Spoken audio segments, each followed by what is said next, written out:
Saludos, mi nombre es el doctor Marino Estrella y vamos a hablar ahora sobre lo que son las plaquetas y la coagulación sanguínea. Tenemos que las plaquetas tienen un valor de 150.000 a 400.000 y se encargan de lo que es la coagulación sanguínea. Aquí tenemos lo que son las plaquetas y la manera es que ellas se adhieren a lo que es el endotelio vascular para poder mantenerse de manera estable es a través de esta glucoproteína que se llama el factor de von Willebrand. Entonces vamos a ver ahora lo que son la producción de los factores de coagulación a través de lo cual podemos formar el coágulo y prevenir lo que es el sangrado y formar la coagulación sanguínea. Entonces vamos a hablar sobre lo que son los factores extrínsecos y el factor intrínseco. Primero vamos a hablar sobre lo que es el factor extrínseco que va a estar representado de color rojo. Primero, lo que ocurre es que el factor tisular activa lo que es el factor 7 y al el factor 7 activarse, este activa lo que es el factor 10. El factor 10 se activa con la ayuda de lo que es el factor 5. Al factor 10 activarse, entonces este llega ya a lo que es la vía común. Hasta este punto, esta es la vía extrínseca. A partir de ahora, entonces seguimos lo que es la vía común, la cual va a ser una vía común tanto para la extrínseca como la intrínseca. Entonces, el factor 10, pues entonces activa lo que es la protrombina en trombina. Luego de que se activa la trombina, este activa lo que es el fibrinógeno en fibrina. La fibrina, entonces, a través de lo que es el factor 13, la fibrina, entonces la forma en coágulos de fibrina y la degrada. Entonces, todo esto que vimos es el factor común, o sea, lo que es la vía común. Y entonces esto que está en rojo es la vía extrínseca. Entonces, ahora veremos lo que es la vía intrínseca. Entonces, aquí en la vía intrínseca tenemos que el factor 12 se activa y entonces al activarse el factor 12, activa el factor 11. Al activarse el factor 11, pues entonces activa el factor 9, el cual se activa con ayuda del factor 8. El factor 8 entonces ayuda al factor 9 a activarse y este entonces activa el factor 10.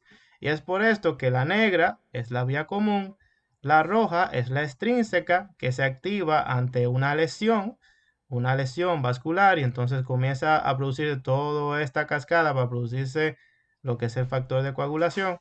Y luego de que se activa la extrínseca, pues entonces se activa la intrínseca que está representada de color azul. Y ya entonces esto negro sería el punto común para las dos vías. Entonces tenemos que hay una enfermedad que se caracteriza por la inhibición del factor 8. Es una enfermedad recesiva ligada al X que se ve más frecuentemente en varones y las mujeres tienden a ser portadoras, la cual se caracteriza por menos factor 8, es una enfermedad genética y clínicamente el paciente produce sangrados secundarios al déficit de factor 8. Hay otra enfermedad, esta es la hemofilia A, la que le acabo de mencionar, la hemofilia A, que es autosómica recesiva ligada al X, como le dije, mientras que tenemos la hemofilia B, que viene por lo que es menos producción de factor 9, también es una enfermedad genética autosómica recesiva ligada al X. La hemofilia B también le dicen la enfermedad de Christmas, porque el paciente donde se descubrió esta enfermedad al inicio era apellido Christmas. Y la hemofilia A también le dicen hemofilia clásica, porque es la más frecuente. Entonces tenemos que hay una enfermedad que se caracteriza por el aumento en la cantidad de factor 5 y esa enfermedad se llama la enfermedad de factor 5 de Leiden.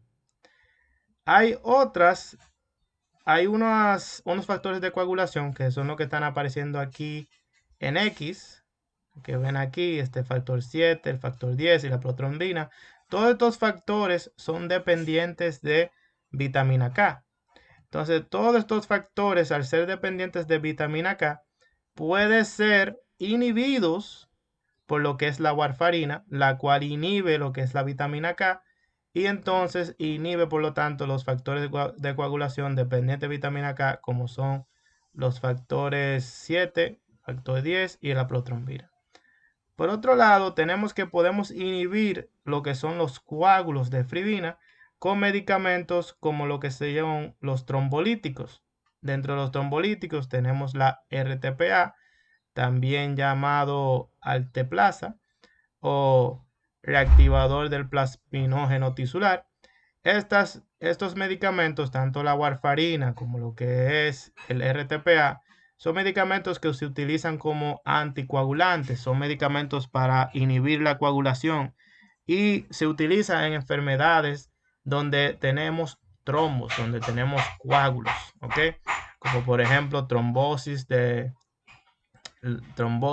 venosa profunda. En el caso de la warfarina se utilizan en enfermedades como trombosis venosa profunda o en la fibrilación auricular donde se producen coágulos, mientras que los trombolíticos tienden a ser unos anticoagulantes más potentes y se utilizan en enfermedades como en el infarto agudo del miocardio o en el accidente cerebrovascular. Tenemos que cuando podemos detectar los coágulos de fibrina, o sea, hay una manera por laboratorio de detectar los coágulos de fibrina y una manera que podemos detectar estos coágulos de fibrina es con lo que se llama los dímeros D. Los dímeros D, que es lo que detectamos en el laboratorio cuando hay coágulos de fibrina, nos ayuda a identificar si el paciente tiene una enfermedad que es propia de producción de coágulos, como la que mencioné anteriormente, dígase trombosis venosa profunda o por ejemplo un tromboembolismo pulmonar. Pues entonces podemos mandar a hacer dímeros D para identificar si el paciente está produciendo coágulos, o sea, si hay una producción de coágulos, y de esta manera nos ayuda a diagnosticar. Aparte de eso, tenemos que también hay una enfermedad que puede, disculpen, hay unas sustancias que pueden inhibir estos factores, o sea, lo que es el factor 12 y la trombina, ¿ok? Todas estas sustancias pueden ser inhibidas gracias a lo que se llama la antitrombina, y la antitrombina entonces la podemos estimular con un medicamento que se llama la heparina, ¿ok?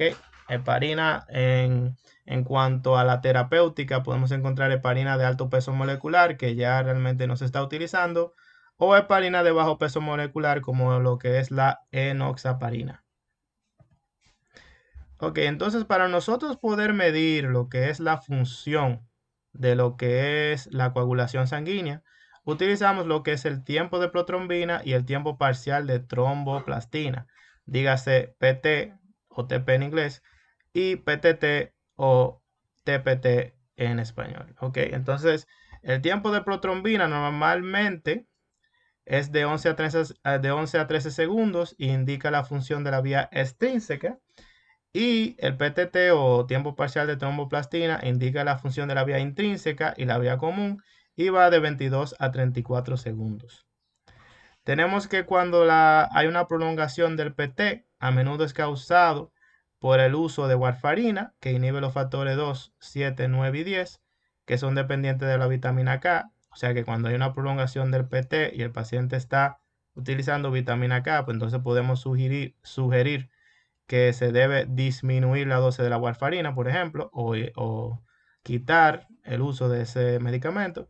Y tenemos que la prolongación del PTT puede ser causado por el uso de la heparina. Tenemos que los trastornos cualitativos y cuantitativos de plaquetas producen hemorragias mucocutáneas, que pueden ser como por ejemplo petequias, equimosis y epistasis. También producen hematuria, hematemesis, polimenorrea o hipermenorrea. La púrpura, por otro lado, sugiere trombocitopenia y a menudo denota cuadros de índole general. Tenemos que los defectos de los factores de coagulación pueden ser sugeridos por hemorragias intraarticulares y hemorragias retroperitoneales. Y los individuos que tienen sangrado mucocutáneo y de espacio profundo pueden sugerir coagulación intravascular diseminada. Pues muchas gracias, chicos. Recuerden, por favor, seguirme en mis videos y suscribirse a mi canal y darle like. Un abrazo.